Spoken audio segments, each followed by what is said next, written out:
Please, ma'am, please, sir, be seated in the presence of the Lord. It was on the campus of Emory University, Candler School of Theology, and Yale Divinity School, Bishop, where we sought to understand the rather rigid theological discipline of minds like Rudolf Bultmann,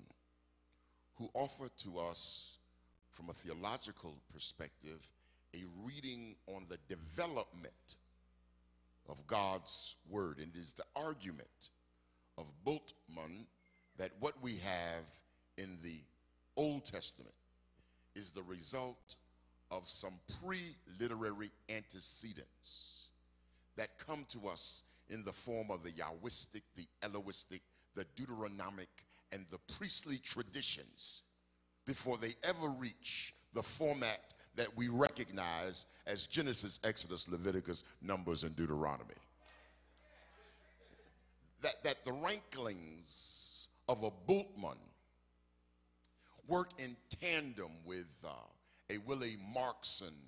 a Hans Konzelman, a Gunther Bornkamm from New Testament literature. And the intent is to help people understand that whether the sacred text comes to us in written form or its pre-literary oral tradition, it is the intent of the word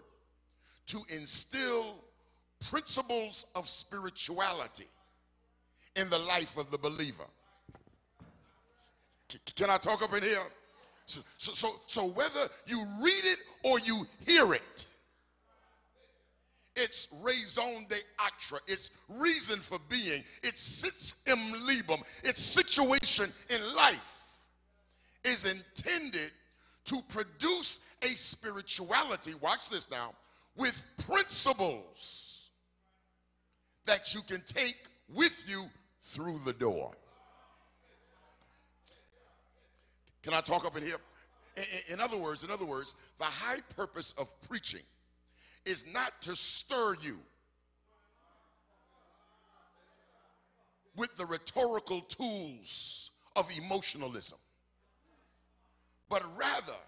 to give and to establish in your heart and your mind a skill set and a knowledge base, so that when your back is pushed up against the wall, when you find yourself without access to your local preacher, deacon, or missionary,